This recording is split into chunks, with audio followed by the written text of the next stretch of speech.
Keyboard டைப்பை பார்த்துட்டு back பேனலை remove பண்ணிக்கணும். பேக் பேனலில் இருக்கிற ஸ்க்ரூ கம்ப்ளீட்டாக ரிமூவ் பண்ணிவிட்டு கீபோர்டோட கேபிளை டிஸ்கனெக்ட் பண்ணிக்கணும்.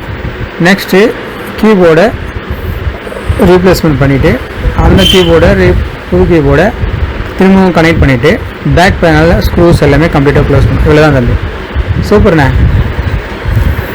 அதாவது இப்போது லேப்டாப் எப்படி பண்ணுறதுன்னு ஒரு ஃபாஸ்ட் மூவிங்காக சொல்லிட்டுனா அதை உனக்கு டீப்பாக எப்படி மாற்றணும் அப்படின்றத கம்ப்ளீட்டாக எக்ஸ்பிளைன் பண்ணி உங்களுக்கு காமிக்கிறேன் பாருங்கள். லேப்டாப் கீபோர்டு மாற்றுறது ஒன்று நான் இவ்வளோ கஷ்டமாக சொல்கிறீங்க. லேப்டாப் கீபோர்டு மாற்றுறது லேப்டாப்பை பொறுத்து. அதாவது ஒரு சில லேப்டாப் ஒரு ஸ்க்ரூ பேக்கில் ரிமூவ் பண்ணிவிட்டு மாற்ற லேப்டாப்பும் இருக்குது. டாப்பில் ஒரு 2 ஸ்க்ரூ கட்டிட்டு மாற்ற ஸ்க்ரூ டைப்பும் இருக்குது. இந்த மெத்தட் பார்த்திங்கன்னா கம்ப்ளீட்டாக பேக் பேனலை ரிமூவ் பண்ணிவிட்டு அதுக்கு அடுத்தது போத் சைடு இன்ச்சஸ் ஸ்க்ரூஸ் எடுத்துகிட்டு அடுத்தது போர்டு கம்ப்ளீட்டாக ரிமூவ் பண்ணோம்.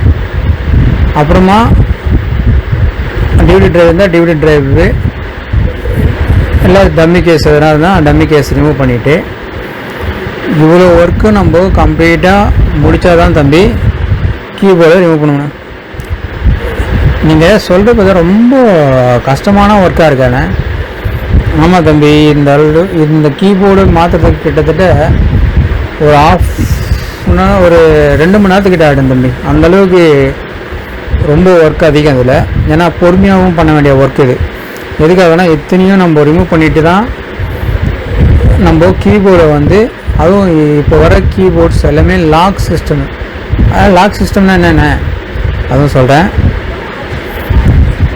லாக் சிஸ்டம்னா ஃபஸ்ட்லாம் ஸ்க்ரூ கட்டி கீபோர்டை ரிமூவ் பண்ணிட்டு. இப்போ அப்படி கிடையாது. எல்லாமே ப்ரெஸ்ஸிங் டைப். அந்த ப்ரெஸ்ஸிங் டைப்பை திருப்பி நம்ம எதுவும் பண்ண முடியாது.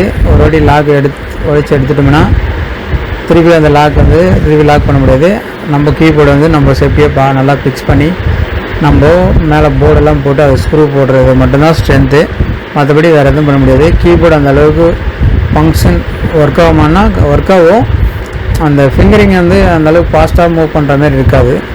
ஏன்னா கொஞ்சம் அந்த லாக்ஸ் க்ரிப்பாக இருந்ததுனால நல்லா இருந்தது.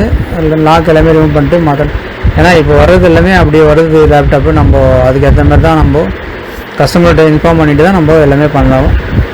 சரிண்ணே. இப்போது லேப்டாப்புக்கு இந்தமாரி கீபோர்டு மாற்றுறதுனால ரொம்ப செலவாக மாட்டேன்.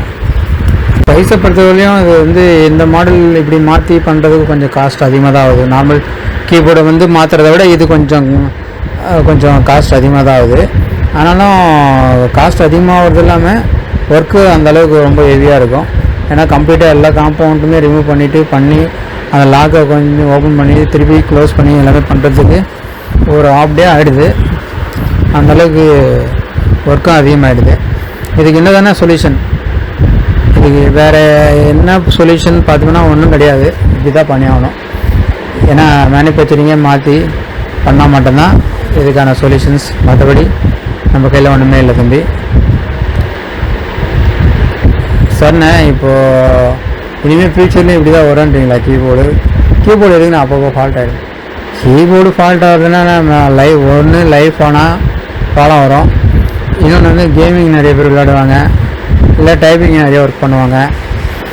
இந்தமாரி விஷயங்களுக்கெல்லாம் அதிகமாக வரும். 3வது டஸ்ட்டு ஃபார்ம் ஆகினா இந்தமாரி ப்ராப்ளம் வரும். 4வது நம்ம க்ளோஸ் பண்ணும்போது கொஞ்சம் ஹெவியாக எதனா மேலே ப்ரெஸ் ஆகி இருந்ததுன்னா கீஸ் ஒரே இடத்துல ஸ்டக் ஆகி நின்றுக்கும். அது ஒர்க் பண்ணும்போது பார்த்திங்கன்னா இப்போ ஒய் பட்டன் இருக்கலாம், ஒய்ன்னு சொல்லிட்டு ப்ரெஸ் ஆகும். எஸ்னா எஸ்ன்னு சொல்லிட்டு, ஏன்னா ஏ அந்த மாதிரி பாஸாக ஒரு லெட்டர் மட்டும் ஆட்டோமேட்டிக்காக ப்ரெஸ் ஆகிட்டே இருக்கும். அதனால பீப் சவுண்டும் வரும். ஒரு சில டைமில் லேப்டாப்பும் ஆன் பண்ண முடியாமல் கஷ்டப்படுவாங்க. இந்தமாரி பிரச்சனைகள்லாம் இருக்குது. இப்போது கஸ்டமருக்கு வேறு எதனா கஸ்டமருக்குன்னா கீபோர்டு எக்ஸ்டர்னல் கீபோர்டாக யூஸ் பண்ணுறவங்களுக்கு பிரச்சனை இல்லை தம்பி. எக்ஸ்டர்னல் கீபோர்டு யூஸ் பண்ண முடியாத பவர் பட்டன் அந்த கீபோர்ட்லேயே வந்ததுன்னா கண்டிப்பாக கஷ்டம். அதனால் எப்படி இருந்தாலும் லேப்டாப்பை நீங்கள் வாங்கும்போது பவர் பட்டன் செப்பரேட்டாக இருக்கிற மாதிரி பார்த்து வாங்கினா ஓரளவு எக்ஸ்டர்னல் கீபோர்டை வச்சு மெயின்டைன் பண்ணிக்கலாம். ஃபாஸ்ட்டாக மூவிங் பண்ணுறதுக்கும் டைப் பண்ணுறதுக்கு எல்லாத்துக்குமே கரெக்டாக இருக்கும். பவர் பட்டன் அதுலேயே இருக்குது அப்படின்னா நம்ம கீபோர்டு வந்து ரிமூவ் பண்ண முடியாது. அந்த லெட்டர்ஸ் வந்து ஃபாஸ்ட்டாக மூவ் ஆகிட்டே தான் இருக்கும் அப்படின்னு. சரி, அந்த லெட்டர்ஸ் ஃபாஸ்ட்டாக மூவ் ஆகலை அப்படின்ற ஒரு எக்ஸ்டர்னல் கீபோர்டு யூஸ் பண்ணிக்கலாம். ஏன்னா பவர் பட்டன் கீபோர்ட்லேயே தான். ஆமாம், அது வந்து பிரச்சனை கிடையாது. ஏன்னா அவர் எக்ஸ்டர்னல் கீபோர்டு வச்சு யூஸ் பண்ணிட்டு க்ளோஸ் பண்ணிட்டு வெளியில் எடுத்து போகும்போது பொறுமையாக ஹேண்டில் பண்ணி அவர் அந்த லேப்டாப் கீபோர்ட்லேயே யூஸ் பண்ணிக்கலாம். ஏன்னா அப்போ அந்த பிரச்சனை கிடையாது. கீஸ் மட்டும் ஆட்டோமேட்டிக்காக ரன் ஆகுறது, என்ட்ரு பட்டன் ஆட்டோமேட்டிக்காக ப்ரெஸ் ஆகுது, இந்த மாதிரி பிரச்சனைகள் இருக்கிற கீபோர்டு தான் கீபோர்டை டிஸ்கனெக்ட் பண்ணிவிட்டு எக்ஸ்டர்னல் கீபோர்டை யூஸ் பண்ணோம். அப்போ எக்ஸ்டர்னல் கீபோர்டு இன்டர்னல் கீபோர்டு வந்து டிஸ்கனெக்ட் பண்ணுறது பவர் பட்டன் அதே ஆப்ஷனில் இருந்ததுன்னா தான் கஷ்டம். இல்லைன்னும்போது ரொம்ப ஈஸியாக இருக்கும். சரிண்ணே, இப்போது இந்த இன்னொரு ஃபைனலாக ஒரு கொஸ்டின் கேட்டிருந்தேன். என்ன சொல்லுங்கள் தம்பி. அதாவது இப்போ இந்த கீபோர்டு மாத்திரம், இந்த கீபோர்டுக்கு வாரண்டி இருக்கானே? நிறைய கொஸ்டின் இதுதான் கேட்டுனே இருக்கு. நீ விட மாட்டேன் போல. இது எப்போ பார்த்தாலும் வாரண்டி இருக்கா, கேரண்டி இருக்கா, எவ்வளோ காஸ்ட் ஆகும், இதுதான் தம்பி நான் நிறைய கேட்குறீங்க. கீபோர்டுக்கு வந்து வாரண்டி கொடுப்பாங்க. 3 மந்த்து தான் மேக்ஸிமம் கொடுப்பாங்க, அதுக்கு மேலே கொடுக்க மாட்டாங்க. 3 மந்த்தில் எனக்கு தெரிஞ்சு அந்த ப்ராப்ளம் வராது. இது எனக்கு தெரிஞ்சு இந்த கீபோர்டு வந்து நீங்கள் யூஸ் பண்ணலாம். எனக்கு தெரிஞ்சு 1 இயருக்கு நல்லா சப்போர்ட்டிங்காக இருக்கும். நிறைய பேருக்கு வந்து 2-3 வருஷம் கூட நல்லா சப்போர்ட்டிங் நல்லா இருக்கும். ஒரு சில 5 வருஷம் கூட யூஸ் பண்ணிட்டு தான் இருக்கிறாங்க. அதாவது இந்த சைனா மாடல் கீபோர்ட்ஸ் வந்து அதாவது மேனுஃபேக்சரிங் பொறுத்து தான் அந்த கீபோர்டு வந்து லைஃப். ஒன்று சில சேம் மேனுஃபேக்சரிங்காக தான், ஆனால் ஒரு சில கீஸ் அதாவது மேனுஃபேக்சரிங் ப்ராப்ளம் ஆகும்போது இஷ்யூ ஆகிறதான். மற்றபடி கீபோர்டெலாம் நல்லா லைஃப் தான் வருது. ஒரிஜினல் கீபோர்டோட மாத்திரை கீபோர்டு நல்ல லைஃப் வருது தான் சொல்கிறாங்க. சரிண்ணா, இதுவும் சொல்லிட்டீங்கன்னா இப்போது கீபோர்டுனால என்னென்ன இஷ்யூ வரும்னு சொல்லிட்டீங்கன்னா, கீபோர்டு என்ன காஸ்ட் வரும்னு சொல்லிட்டீங்க, கீபோர்டு எந்தெந்த கீபோர்டில் என்னென்ன மாதிரி மாற்றணும் அப்படின்றத சொல்லிட்டீங்கண்ணே. இதுக்கு மேலே நான் என்ன கேட்குறதுன்னு தெரிலண்ணே. ஏன் ப்ரிப்பேர் பண்ணிட்டு எடுத்துன்னு இல்லைங்களா தம்பி? இல்லை, ப்ரிப்பேர் பண்ணி தான் எடுத்துன்னு இருந்தேன், ஆனால் நிறைய ஞாபகம் வர மாட்டேங்குதுண்ணே. அப்படிங்களா? சாரி, நானே அப்போ எக்ஸ்பிளைன் பண்ணட்டுமா? அதாவது கீபோர்டு வந்து டஸ்ட்டு போகாமல் இருக்கிறதுக்கு கீபோர்ட்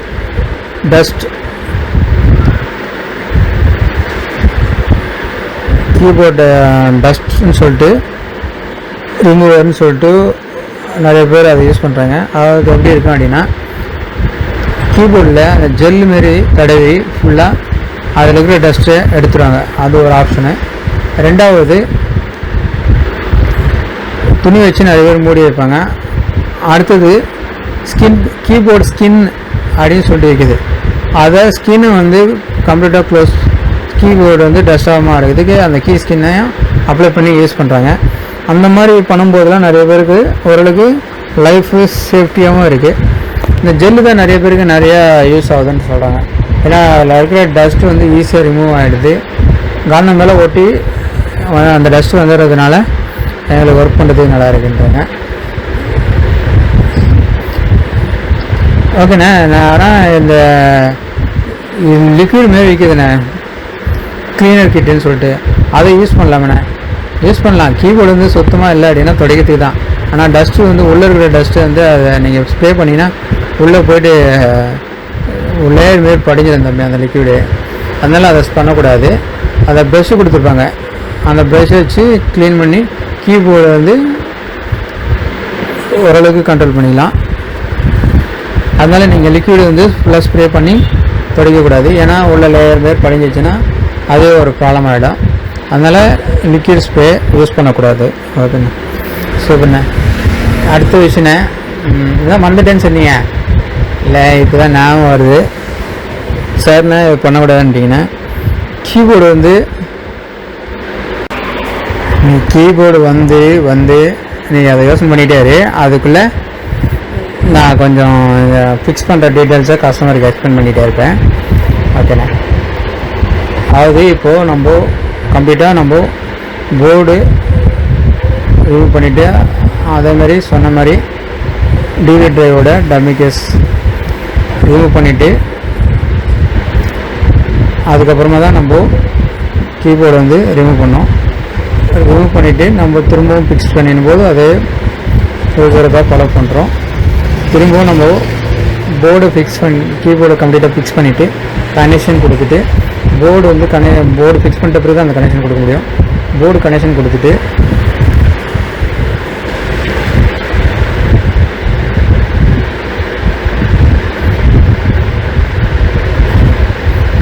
அப்போ தான் நம்ம வந்து இப்போ ஃபேன் எல்லாமே நம்ம ஃபிக்ஸ் பண்ணிடலாம்.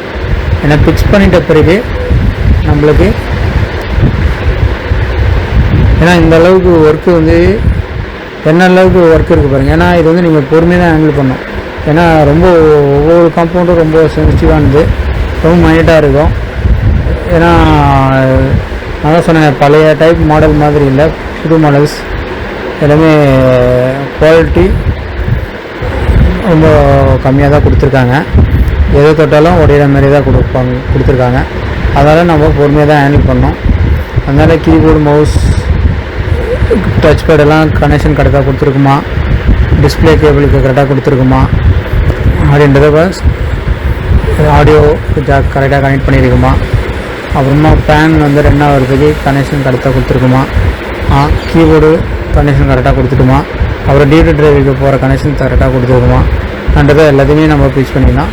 யூஎஸ்பி போர்ட்டுக்கு ஒரு சைடில் போர்ட்லேயே வந்துடும், ஒரு சைடுக்கு வந்து யூஎஸ்பி போர்ட்டு போர்ட்லேருந்து கேபிள் கனெக்ட் பண்ணியிருப்போம். அதுவும் கரெக்டாக கொடுத்துருக்குமான்றது எல்லாமே பார்த்துட்டு நம்ம ஒரு தடவை 2 தடவை ரீசெக் பண்ணிவிட்டு அதுக்கப்புறம் நம்ம பேக் பேனலில் கம்ப்ளீட்டாக க்ளோஸ் பண்ணிடலாம். கம்ப்ளீட்டாக பேக் பேனலில் க்ளோஸ் பண்ணும்போது கரெக்டான அந்த ஸ்க்ரூ வந்து நீங்கள் கரெக்டாக ஃபிக்ஸ் பண்ணணும். ஏன்னா அப்போ தான் உங்களுக்கு கரெக்டாக இருக்கும், சீட்டிங்கும் பக்காவாக உட்காரும். ஸ்க்ரூஸ் டேமேஜ் கிடையாது, ஸ்க்ரூ த்ரெட்டு டேமேஜ் ஆகாமல் இருக்கும். ஓகேங்களா? இப்போது நம்ம கம்ப்ளீட்டாக பேக் பேனல் க்ளோஸ் பண்ணியாச்சு, பேட்டரியும் ஃபிக்ஸ் பண்ணியாச்சு. இப்போ நம்ம டிஸ்பிளே ஒரு வாட்டி செக் பண்ணிக்கலாம். டிஸ்பிளே செக் பண்ணுறது எதுக்காகனா, நம்ம கீபோர்டு தான் மாட்டினோம்னா டிஸ்பிளே கரெக்டாக வருது. ஏன்னா நம்ம எல்லாமே காம்பவுண்ட் ரிமூவ் பண்ணி மாட்டதுனால நம்மளுக்கு டிஸ்பிளே வந்தால் தான் கீபோர்டு ஒர்க் ஆகுதா இல்லையோ டிஸ்பிளே வருதா அப்படின்ற ஒரு எய்ம் தான் எல்லாருக்கும் நிறைய பேருக்கு இருக்கும். ஓகே, டிஸ்பிளே வந்துச்சு. நெக்ஸ்ட் பார்த்திங்கன்னா நம்ம கீபோர்டு டிஸ்பிளேக்குள்ளே செக் பண்ணிட்ட பிறகு நம்ம கீபோர்டு அந்தளவுக்கு ஒர்க் ஆகுதான்றதை நம்ம கம்ப்ளீட்டாக செக் பண்ணி பார்த்துலாம். விண்டோஸ் லோட் ஆகிட்டுருக்கு. ஹெச்பி லேப்டாப்போட கீபோர்டு தான் நம்ம மாற்றணும். இந்த ஹெச்பி லேப்டாப் தான் இது மாதிரினா இல்லை, இப்போ வர்ற மாடல் லினோவா, டெல்லு, ஏசர் எல்லா மாடலுக்குமே இதே ப்ரொசீஜர் தான் நீங்கள் ஃபாலோ பண்ணணும். கீபோர்டு ரிமூவ் பண்ணுறதுக்கு நான் சொன்ன மாதிரி எந்த அளவுக்கு எப்படி ரிமூவ் பண்ணணும் அப்படின்ற டீட்டெயில்ஸ் எல்லாமே உங்களுக்கு கம்ப்ளீட்டாக போட்டிருக்கேன். அதனால் பொறுமையாக ஹேண்டில் பண்ணி கம்ப்ளீட்டாக நீங்கள் உங்களுடைய நியூ கீபோர்டை ஃபிக்ஸ் பண்ணுறதுக்கு பொறுமையாக ஹேண்டில் பண்ணி பண்ணுங்கள். அதனால் உங்களுக்கு இது இப்போ நம்மளுக்கு டிஸ்பிளே உள்ள லாகின் ஆகிடுச்சு. பாஸ்வேர்டு வந்து போட்டாச்சு, கீபோர்டு ஒர்க் ஆகுது, கம்ப்யூட்டர் எல்லா கீஸும் ஒர்க் ஆகுதான்னு சொல்லிட்டு நான் எல்லா ஃபிங்கரிங்கையும் செக் பண்ணி பார்த்துட்டு அது உங்களுக்கு அந்தளவுக்கு ஒர்க் இருக்காது, நான் ஃபாஸ்ட்டாக மூவ் பண்ணிடுறேன். ஒரு 2-3 கீ பாஸ்வேர்டு போட்டு செக் பண்ணிட்டேன். கீபோர்டு விண்டோஸ் கீயும் ஒர்க் ஆகுது. ஒரு 2-3 கீஸ் ஃபங்க்ஷன் ஒர்க் ஆகுதான்னு பார்த்துட்டு இந்த கீபோர்டு வந்து கொடுத்தது என்ன ப்ராப்ளத்துக்காகனா கீஸ் வந்து ஆட்டோமேட்டிக்காக ப்ரெஸ் ஆகுது. இவர் வந்து பாஸ்வேர்டு எது போட்டாலும் ஆட்டோமேட்டிக்காக வேறு எதாவது கீ வந்து என்ட்ரி ஆகி பாஸ்வேர்டு ராங்குன்னு வருது அப்படின்னு சொல்லிட்டு சொன்னார். அதனால் நான் கீபோர்டு தான் ப்ராப்ளம் சார், கீபோர்டு வந்து மாற்ற வேண்டியது வரணும், கீபோர்டு மாற்றுறதுக்கு கொடுத்துட்டாரு. கீபோர்டு மாற்றியாச்சு. இப்போ அந்த மாதிரி ப்ராப்ளம் இருக்கான்னு சொல்லிட்டு நான் பார்க்குறேன். அந்த மாதிரி ப்ராப்ளம் இல்லை, பக்காவாக ஒர்க் ஆகுது. அதனால் நம்ம கீபோர்டு வந்து 100% நம்ம மாட்டின கீபோர்டு 100% ஒர்க் ஆகுது. அதனால் நம்மளுக்கு கீபோர்டு வந்து சக்ஸஸ். இந்த வீடியோவில் உங்களுக்கு கீபோர்டு வந்து எப்படி மாற்றுறது அப்படின்றத ஒரு இன்பில்ட் கீபோர்டுன்னு தான் சொல்லுவாங்க இதை. ஏன்னா இன்பில்ட்டாகவே எல்லாமே ரிமூவ் பண்ணிட்டு மாட்டுறதுனால இன்பில்ட் கீபோர்டு மேனுவலாக ரிமூவ் பண்ணி மாட்டுற மாதிரி இல்லை, ரொம்ப கொஞ்சம் கஷ்டம்தான், பார்த்து பண்ணுங்கள். All the best. இந்த வீடியோ கம்ப்ளீட்டாக நீங்கள் பார்த்ததுக்கு ரொம்ப நன்றி. மறக்காமல் சப்ஸ்கிரைப் பண்ணுங்கள். கமெண்ட்டில் நீங்கள் எதனா கமெண்ட் பண்ணணும்னு நினச்சிங்கன்னா கமெண்ட் பண்ணுங்கள், கண்டிப்பாக ரிப்ளை பண்ணுறேன். தேங்க்யூ.